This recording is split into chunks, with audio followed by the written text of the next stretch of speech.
Hi, my name is Raheem, and this video will cover the journey that I have taken over the past 4 years and a half within the college system and my present emotional state as I end the semester and prepare to possibly graduate. After I graduated high school, I entered the Behavioral Sciences program at Seneca College. However, I had realized that this was not the right program for me. There was a lot of data recording, and to me, it wasn't what I was looking for. I wanted to work closely with children and within their life space, and doing this program kind of taught me that this was more recording and that I really wanted to work with children hands-on. To me, it would just make me feel uneasy to just sit there and watch them doing this behavior without me intervening. I then decided to enroll in the Child and Youth Care program at Centennial College with the assistance of the counselors from Seneca College. I know it sounds weird that an organization will refer you to another one while money is involved, but hey, it worked out for the best. As much as I liked the content during the first semester, I was struggling quite a lot to finish assignments, and I ended up failing 2 courses, but the rest I had achieved a letter grade of A. When I reflect on it, I believe that the reason that I had so much difficulty was for 2 reasons. The first reason was that I went through quite some troubling times as a youth, and I had been avoiding to confront these issues, but the program had forced me to reflect on these struggles, and it impacted me a lot. The second reason was due to the fact that I was the kind of student that skipped classes all the time, disrupted the learning environment, and did not complete much homework. I know you're probably thinking, huh? Surprising. Yep, that was me. Going into college without being equipped with the necessary habits to become successful is a call for disaster. However, the second semester was where big change was made, and I have been working hard to keep up my GPA of 3.9 ever since. I really liked my first placement within the program. I was put into the Toronto Catholic District School Board in a mainstream grade 2 classroom. The kids were adorable. I think I also seemed to levitate towards the kindergarten kids, and I would play with them quite a lot during recess and lunch. I think this placement taught me more about a religion different than mine, and it helped me become I think that it was a great experience for me. I am a person who identifies as being a strong Muslim believer, and being in this placement taught me more about a religion different than mine, and it helped me become more open-minded.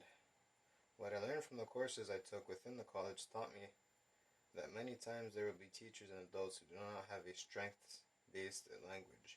The teacher that was in this grade 2 classroom was more punishment-oriented, and it made me observe firsthand what was being taught by the professors. It also helped me in implementing the token economy system. All in all, though, I think the placement was great, and the supervisor at the time liked my work so much that he gave me the permission for me to put him as a reference on my resume.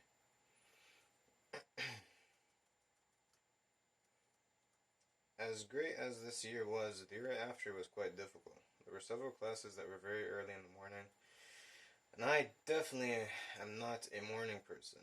I had to develop the routine of waking up super early, and I'm talking about hours in advance, in order to make my mind more awake. Also, there was a certain professor who did not like the fact that I was on my phone while she was lecturing. She was also telling me that she was worried about me and my organization skills and da-da-da-da. Although I agree with her in this aspect, I think she was overreacting at the time. Also, I was annoyed at her because the professor in the previous semester knew that I was paying attention while I was on my phone, and I was just playing simple games, and that it was just a strategy for me to handle my fidgeting. And when topics were very serious, I would put my phone down. However, that semester taught me that not every person is the same, and one must act accordingly in order to satisfy this person who is in authority. Going on on to the next semester. During the group dynamics courses, I found them actually to be really enjoyable. I would always get constructive feedback in a timely and efficient manner, including any grade that was to be given to us.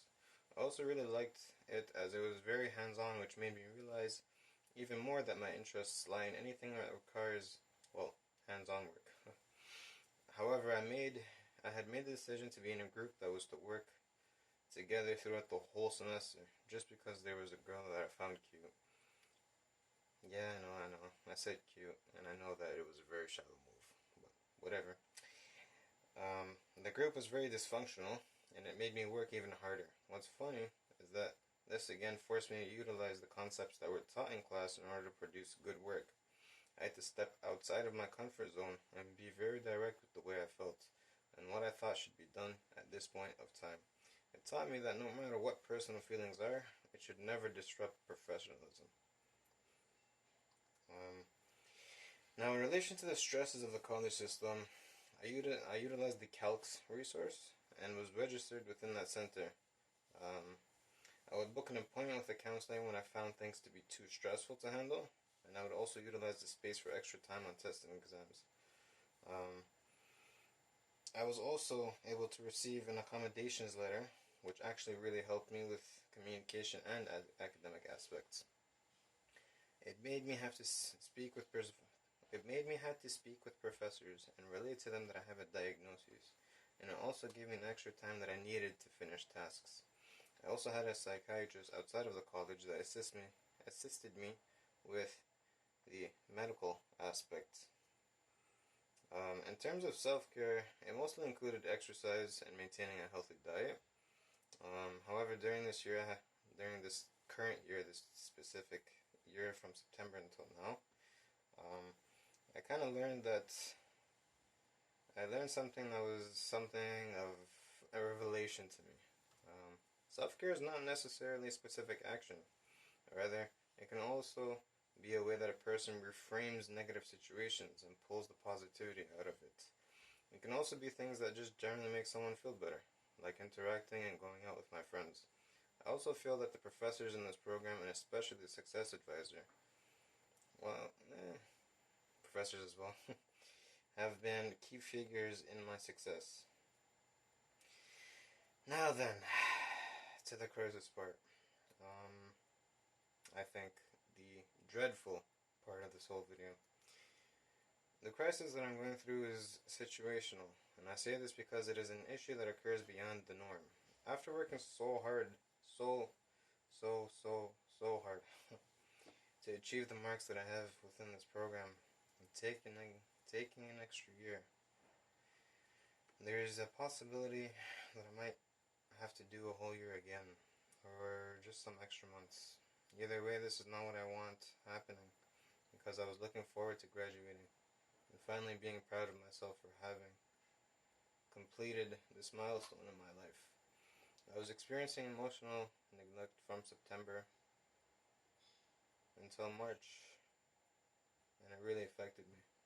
I thought that I just had to endure the next month, and then I would graduate. But then an unexpected event occurred. My third year placement had been terminated. Not only was the placement an experience that I would never wish upon anyone due to how I was being treated by the supervisor, but my college placement supervisor was also unsupportive. The college supervisor is supposed to help a student navigate the issues that occur within placement, but mine was siding with the supervisors and believing every stupid and demoralizing word that was said about me. I really thought for the longest time that I was an incompetent piece of trash for the longest time. However, I finally decided to reach out to a few college staff that had been very supportive in the past. I believe that strategies from both situational and developmental crisis were implemented here. First came the situational response. The help first came from helping me to feel the pain and to validate these emotions and then to work through these emotions, which were appropriate to the situation. So, meaning me going to the success advisor and telling her that I feel like an incompetent piece of trash. And she was validating my feelings and validating that I really was working hard and just to work through them and to actually think properly and to navigate these feelings rather than having these negative feelings block my brain. Um,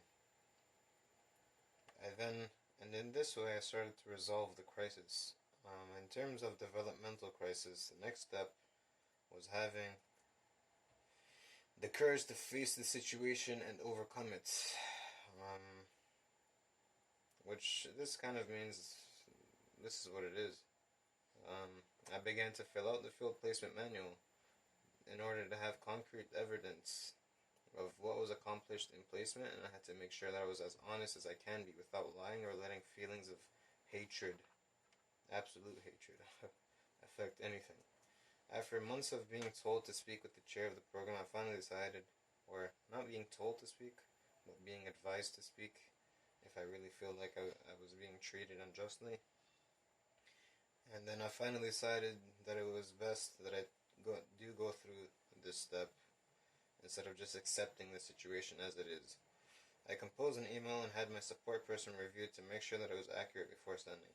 The reason I finally made the decision of doing so was because this thought became ingrained into my brain. This specific thought became ingrained.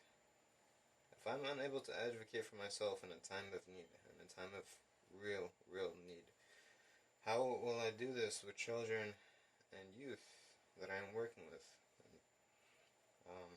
I left my information with the chair of the program so that I can address the situation in further detail, even if it is decided that I have to complete more time in field placement. My mind and my heart will be at rest because then I will have no regrets, nor will I have the thought of what if. And to me, what ifs are always the worst of feelings.